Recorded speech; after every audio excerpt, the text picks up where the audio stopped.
Hello ladies and gentlemen, and welcome back to the Pokemon Retrospective. We're over halfway into the series and these videos certainly aren't getting any shorter. In this marathon we've covered what can only be described as what the fanbase claims as the holy Triforce of the series.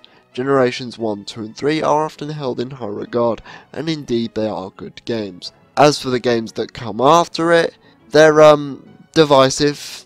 Now I'm not saying for a second that any of these later games are bad, but let's just say discussing these games is like posting your opinion down in the YouTube comment section. You're gonna get shot down no matter what side you're on. Pokemon Diamond, Pearl and Platinum might not get as much shit thrown at them as Black and White, but when fans do target these games, they claim them to be the absolute worst in the series. I have a theory as to why this might be, and it mainly revolves around Diamond and Pearl. Based on these two games, not Platinum, and I must stress that, I would be inclined to agree. Diamond and Pearl's battle system was very slow, as you'd input a command and it would take about 5 seconds for your Pokemon to actually do something. This is a problem because battle fluidity is vital for an RPG, because believe it or not, battles are going to be quite frequent. You want each of them to go by at a reasonable pace to stop the game from getting boring.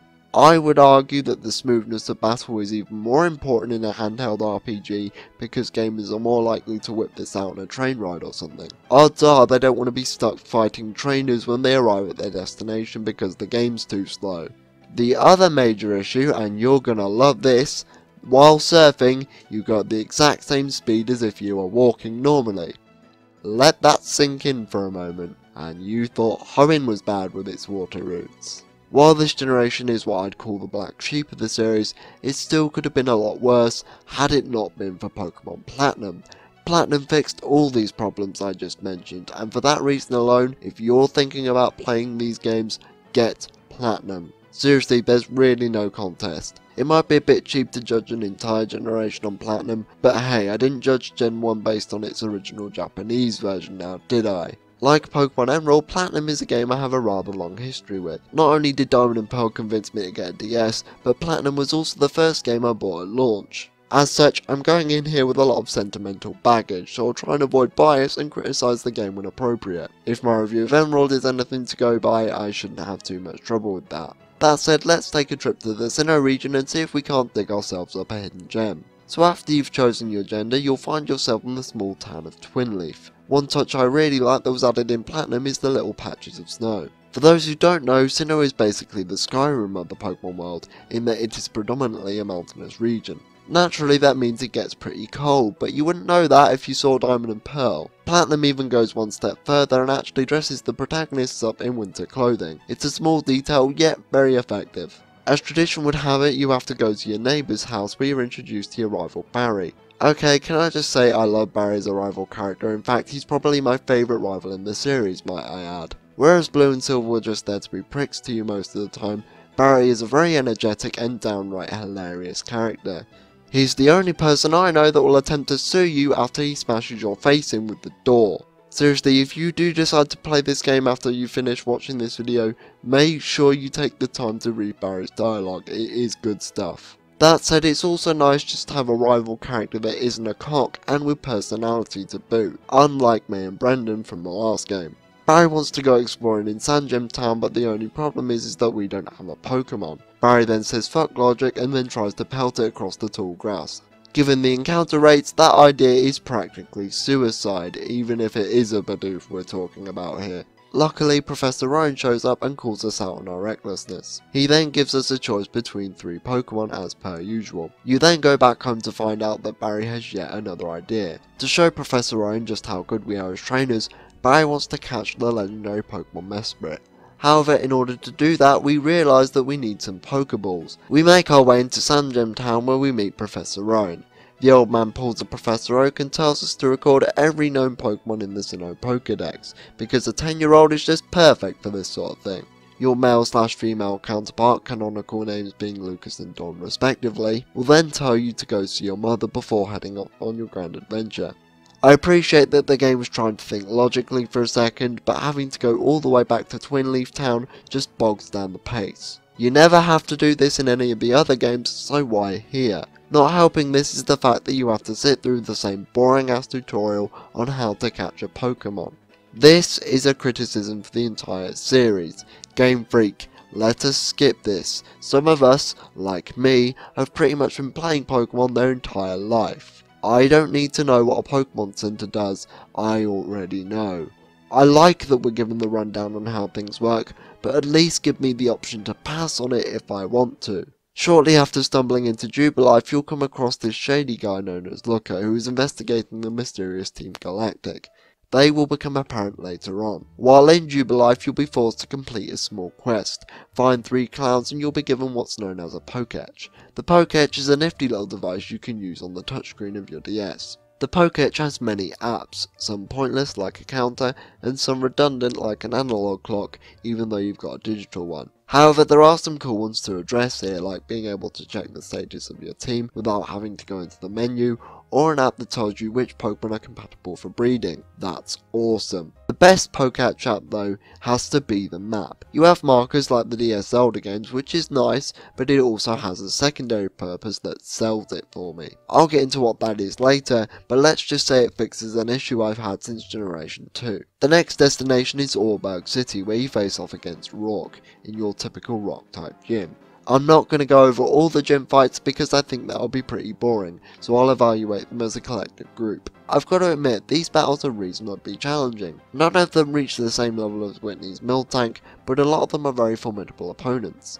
I don't think any of them are all that memorable personality wise though, especially when compared to the likes of Lieutenant Surge or Claire, with the sole exception being Crash Awake, who is so upbeat and hammy, I can't help but smile. However, what makes them stand out to me is their signature Pokemon. To put things in perspective, in the Auburg gym alone you butt heads with a Cranidos. Gardenia has a Roserade, Fantina a Miss Magius, Maylene a Lucario, Awake a Floatzel, Byron a Bastiodon, Candace a Frostlass, and Volkner an Electivire. That's not to say that the other gym leaders don't have their moments, as they also had some fairly strong Pokemon. Why these teams interest me is the rarity of the Pokemon shown. Gengar's cool, but it's something I see fairly often from an AI opponent. Now an Electivire on the other hand, now you've got me excited. You claim your badge and head back to Jubilife City, where you'll meet this game's Team Rocket, Team Galactic. Actually, that's not quite accurate. The first time you're introduced to Galactic is back in Lake Verity, where you run into their leader Cyrus. These guys may be pushovers when it comes to their battling skill, much like any other crime organisation in the Pokemon world, but when it comes to their leader, this guy does not fuck about. Cyrus feels like the world he lives in is incomplete and impure. To remedy this, he wants to recreate the world in his image, at the expense of every living thing across the world. That also includes the team he rules over, which is very interesting. He convinces Team Galactic that this is a feat that they can only accomplish by working together, but he makes it absolutely clear that he doesn't give a shit about his comrades. Cyrus' god complex then extends to capturing the legendary Pokemon Uxie, the being of knowledge, Mesprit, the being of emotion, and Azelf, the being of willpower, which are located in the 3 lakes of Sinnoh. Galactic's means of getting a hold of these Pokemon are also a bit extreme for a Pokemon game. They bomb the Great Marsh of the Test for when they eventually do the exact same thing to Lake Valor. That's not a joke either, they literally bomb Lake Valor.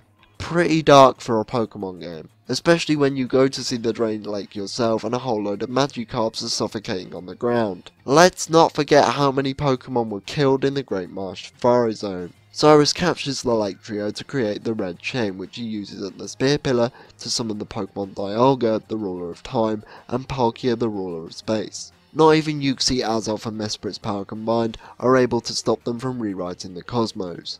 Then, all of a sudden, the shadow Pokemon Giratina emerges from a parallel distorted world, and my god, he is pissed. He drags Cyrus into the distortion world, where you and companion Cynthia give chase. And wow man, this place is trippy. Suddenly you're able to walk on walls as if you were some sort of interdimensional Spider-Man, and things pop in and out more frequently than early N64 games. No joke, there's this part of the game I was stuck on for the longest time.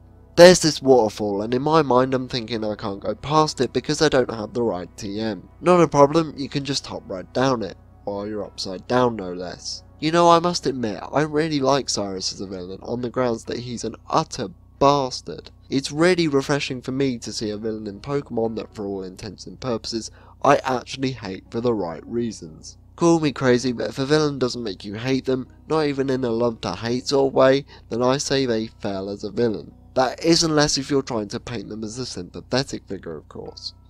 Giovanni, while I admire his character growth, felt like nothing more than a small bother as opposed to a full-on threat. Archie and Maxie, as I've already established, were really too stupid for me to take seriously, regardless of their motives. Cyrus at least has the benefit of being pretty cunning. In fact, his plan would have worked had it not been for Giratina's interference. Speaking of the big bad himself, Giratina is your next challenger after you beat Cyrus for the third and final time. I don't know if it's just me, but this guy might just be the hardest legendary to catch, period. Not only is his catch rate super low, but moves such as Shadow Force make it so that you can't throw a Pokeball while he's invisible. If that wasn't enough, he also has Ancient Power, which on occasion gives the user buffs in every stat, making his already low catch rate even lower. Luckily, you have some new Pokeballs to make the job easier.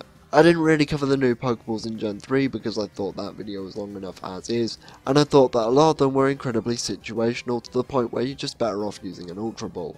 Take the Dive Ball for instance. It works best when underwater where the selection of Pokemon is very limited. They're pretty much redundant anyway as the Netball raises the catch rate of water type Pokemon. The one ball I remember out of the group is the Timer Ball, which becomes more reliable depending on the duration of the battle. Due to how situational these balls are, I feel that an Ultra Ball is much better value for your money.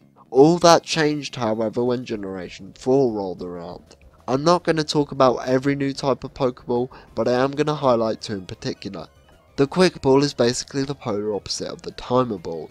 On the first turn of any battle, you'll have a 4 times multiplier. I've heard stories of players throwing a Quick Ball on the first turn and catching a legendary right then and there. They're also great for catching those damn roaming legendaries if you don't happen to have a Pokemon with Block, Mean Look or the ability Shadow Tag. As good as the Quick Ball may be, it pales in comparison to the almighty Dusk Ball. Dusk Balls also have a 4 times multiplier at night or in a cave. And before you start calling me a hypocrite, yes, these balls are still situational. However, where do you find most legendary encounters? In a cave. Even then you could just change the clock to alter the time of day. It's not cheating, it's just, cheating, but give a fuck, I do not. After you've returned from the Distortion World, you go to Sunny Shore and take on the final Gym Leader Volkner, who happens to be the brother of Johto Gym Leader Volkner. The Generation 2 references don't stop here either. Upon heading out of Sunny Shore, you'll be greeted by Jasmine. Yeah, remember when you had to get the secret potion for that poor overworked Ampharos? Well, Platinum sure does. No kidding, a group of Psyducks will be blocking the path to the only route to Celestic Town. So to cure their headache, Cynthia gives you the secret potion. I have to give Game Freak major props for this subtle marketing strategy. A remake of Gold and Silver was something that fans were asking for ever since Fire Red and Leaf Green hit store shelves. Keep in mind at the time of Platinum's release, remakes of previous generations of Pokemon were not as common as they are now. Fire Red and Leaf Green were pretty much seen as a one and done sort of thing. I hadn't played Gold and Silver my first time playing Platinum, nor do I have much of a personal connection with the Johto region, but the effort is still appreciated. For your final Pokemon League match, you'll face off against Cynthia. Cynthia is actually a character that I rather like. Her grandmother is the elder of Celestic Town, which led her to have an interest in Pokemon myths and legends. What really makes her stand above the rest though is her diverse team of Pokemon. I'm just going to say it right now, I think that this is the best and most challenging fight in the entire series, bar none. She starts out with a Spiritomb, an incredibly rare Pokemon with 0 weaknesses, making it a bitch to take out. The best part is that Spiritomb is merely just a warm-up, as she also has a Togekiss, Roserade, Lucario, Milotic, and a Garchomp. Hot damn, that is one badass team. Their movesets aren't too shabby either. Lucario alone has Aura Sphere, Extreme Speed, Shadow Ball, and Stone Edge. That is what I call good type coverage. No wonder Cynthia came back in Generation 5, spoiler alert. With all that said and done, you are now the Pokemon champion of Sinnoh, assuming that you managed to beat Cynthia. First time playing as a kid? I did not. Let's talk about what's changed since Ruby, Sapphire and Emerald. Actually, before I start handing out compliments, I do want to talk about one fatal flaw in terms of the main campaign. There are 107 new Pokemon introduced in this game, but not all of them appeared in Diamond and Pearl's Sinnoh Pokedex for some unknown reason. The Diamond and Pearl Pokedex only contained a total of 151 Pokemon, and a good chunk of those slots were taken up by legendary Pokemon.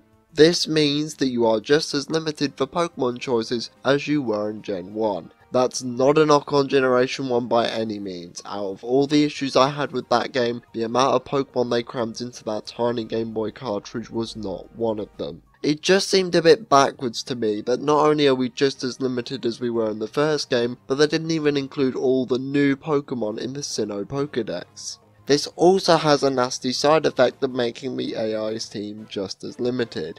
Get this, in Diamond and Pearl there are only a handful of fire types you can obtain in the main adventure. The first being Chimchar. If you don't want to use him as your starter, then your only other option is Ponyta.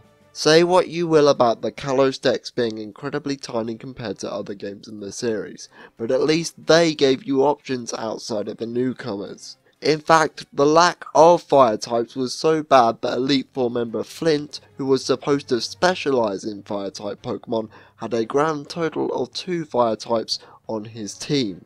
The rest of his team was comprised of a Steelix, a Lopunny and a Drifblim, each of them having 1 fire type move each. There's grasping at straws, and then there's this. I know that team diversity is something that I discussed in my Gen 1 review, but this is a result of bad design rather than a conscious choice. Thankfully, the Pokedex count in Platinum was brought up to 210, which is why the teams are so much more diverse. I know I said I was mainly going to focus on Platinum, but some of the problems with Diamond and Pearl were so big that I can't just ignore them. I'm going to go out and say that if your opinion of Gen 1 was tainted thanks to Diamond and Pearl, then I completely understand, I really do. It says it all when I can't even go back to these games anymore after playing Platinum.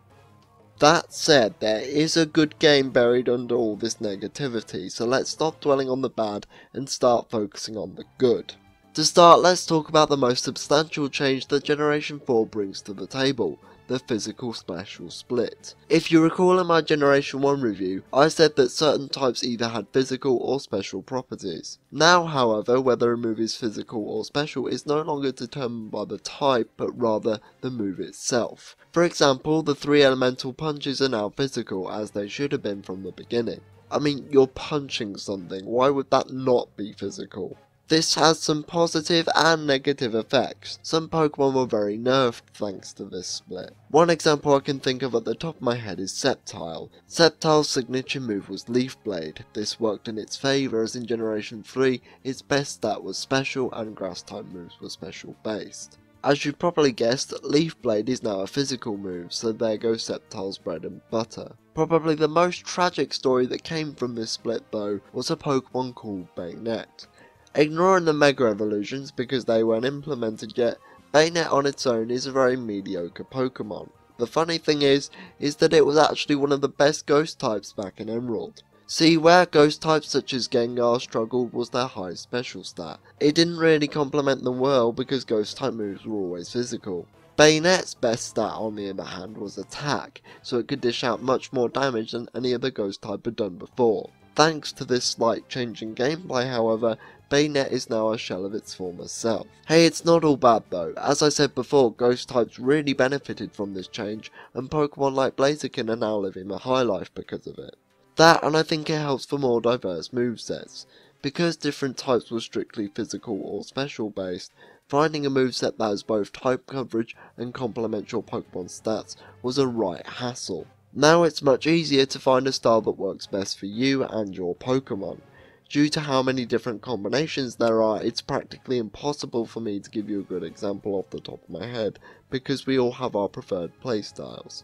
And 2, I'm not all that knowledgeable on competitive play to begin with, as I'm sure I'm going to say 1,000 times. Most of the information I've been giving is either from my memory, or a combination of various Bulbapedia articles. As I said last time, if you want to go deeper into the game, I recommend taking a trip to a website like Smogon. Thanks to the DS's wireless communication, multiplayer options are plentiful in Generation 4. You've got your standard battling and trading, but you've also got unique ones like Egg Spin. Each of you place an egg on the spinner and see what you get. It's like a Kinder Surprise, only without the chocolate. Exclusive to Generation 4 is the Underground, where several other players create their own secret base and you play a half-assed game of Capture the Flag. I must confess, I have some fond memories of making a secret base in the Underground.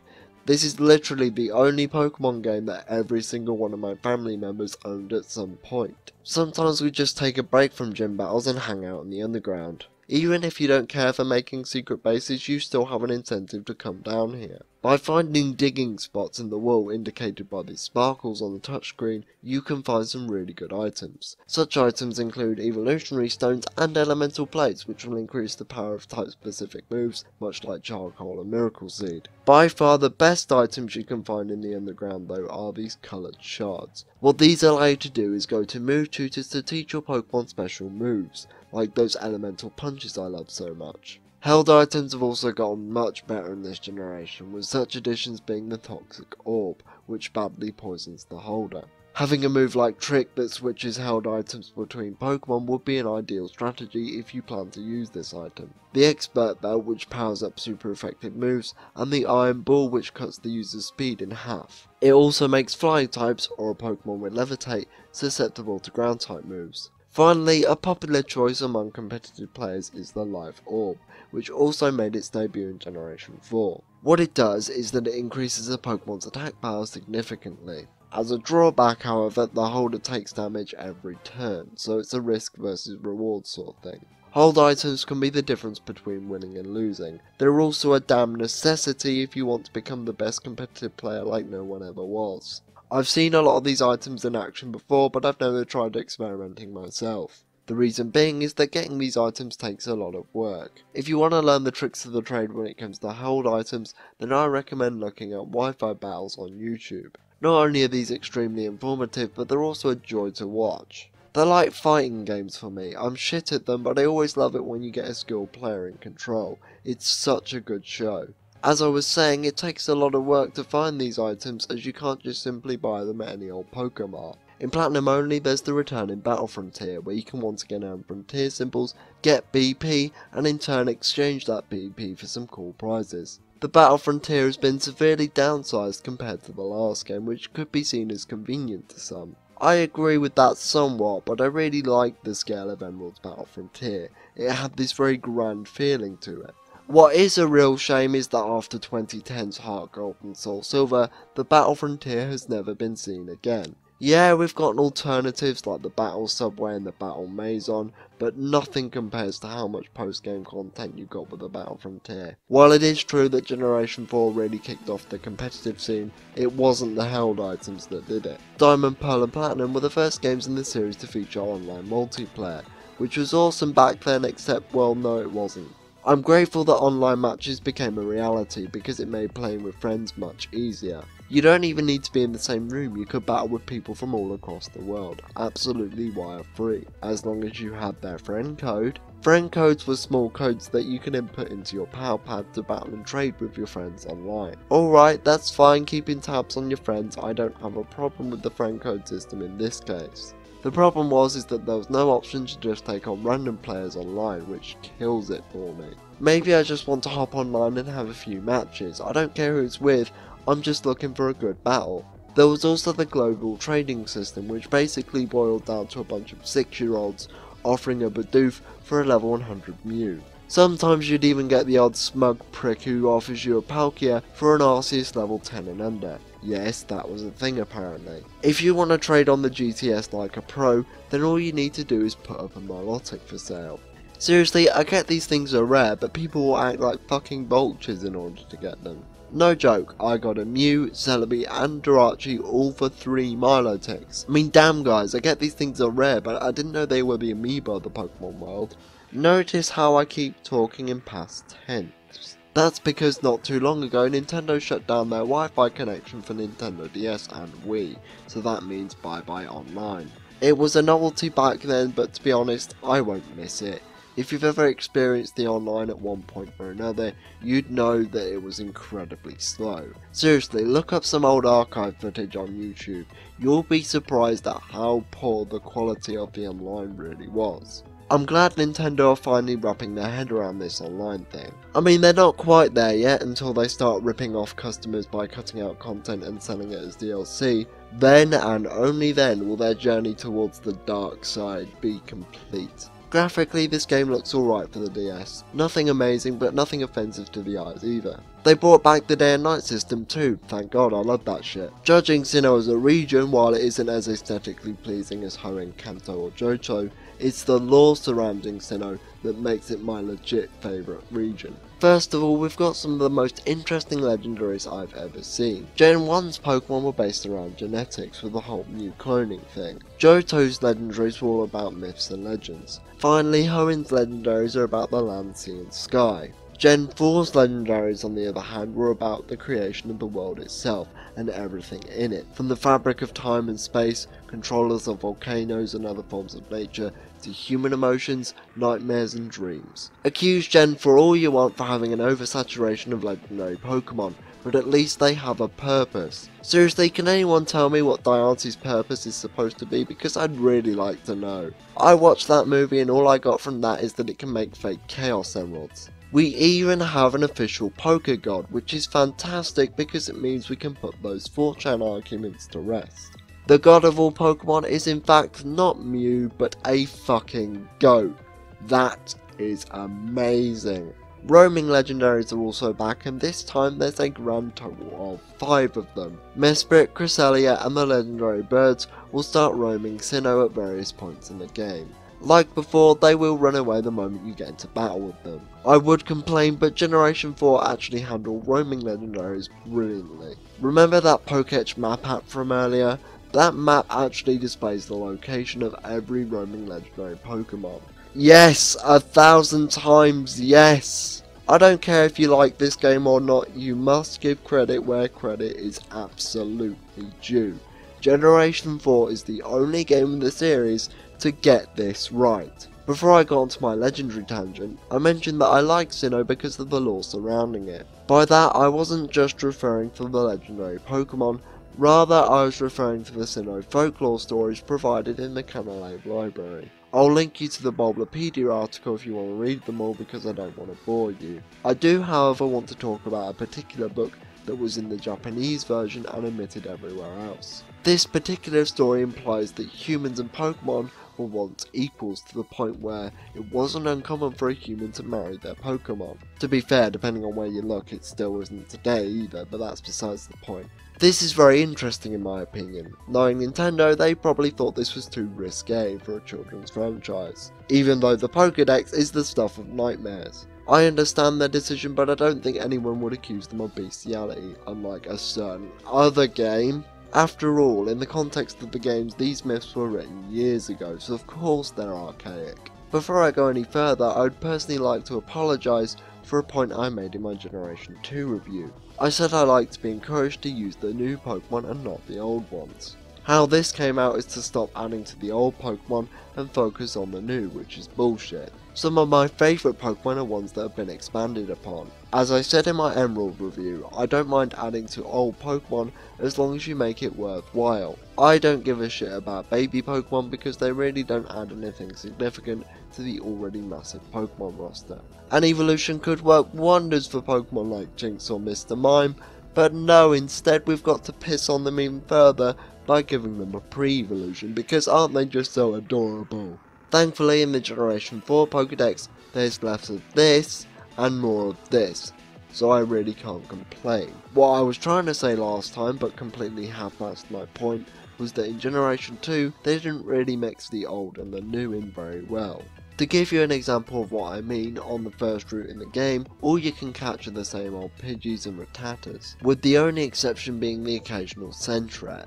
In the caves again, it's just the same old thing, nothing but Zubats and Geodudes. Rarely would you ever see any new Pokemon show up like Mareep or Wooper. Not helping this was the fact that there were too many Gen 2 Pokemon that could only be caught under specific circumstances like Quailfish. What's even more baffling to me is that Pokemon like Mercur or Houndour could only be caught in the Kanto portion of the game. What kind of backwards logic is that? While these special requirements were cool on occasion, I do think the game should have spent more time and effort introducing you to these new creatures. Generation 4 does a much better job on this in my opinion. On the first route alone you have Starly and Shinx, which are actually pretty decent for that early in the game and are some of the best Pokemon in their respective types. This is then continued in Eterna Forest where you encounter Veneris and Bedews. Bedew in particular is actually a baby Pokemon that I don't mind, as they gave Roselia a badass evolution on top of that pre-evolution. I'm not expecting Game Freak to show us new Pokemon all throughout the game, because I understand you're eventually going to run out of ideas. For me, the early parts of the game are what's most important, as they're what's going to convince me to keep playing. Therefore, giving me a handful of new Pokemon to see in these sections only makes sense. Generation 4 encourages that you go out your way to explore all the optional dungeons. When the payoff is getting a Dusk Stone to evolve your Murkrow or a trade item, then I say that's much more rewarding than your standard 1-use TM will ever be. I still think keeping the old and the new in the game is still very important, and the Pokemon they chose to give new forms to were well chosen in my eyes. It really says something where Magmar, a Pokemon I didn't care about before, is now my primary sweeper on any given team as a Magmortar. Pokemon contests are back and this time they're much more involved. Not that it means much to me because I'm not a fan of contests. Now in contests you have to dress up your Pokemon in weird and wonderful ways so that you can play a rhythm minigame. Again, I'm not a contest guy, so you're on your own for this one. So where does that leave us? Ah, right, the soundtrack.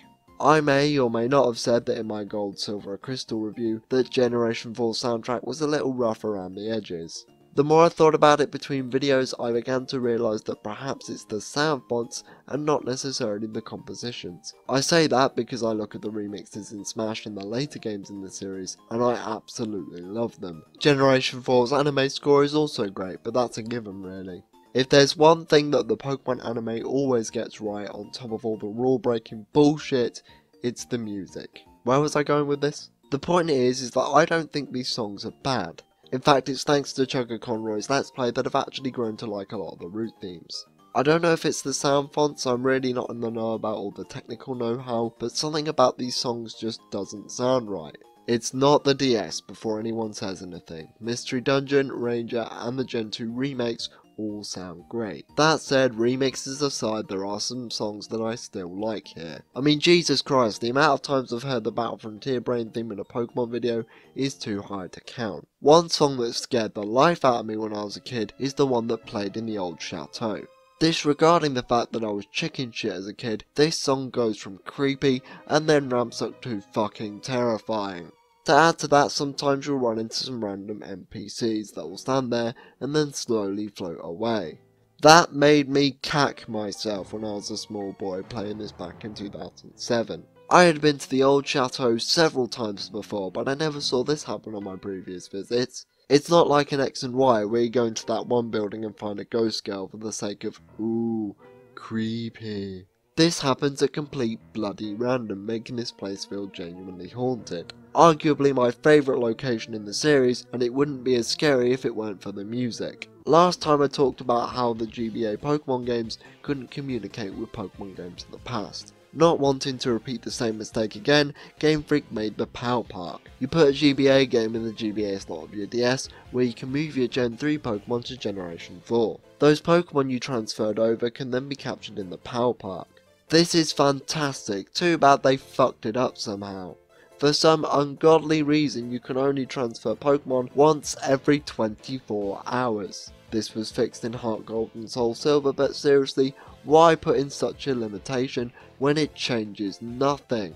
So that was Generation 4. It has a lot of flaws, but for every problem there's something that makes me want to give Game Freak a pat on the back.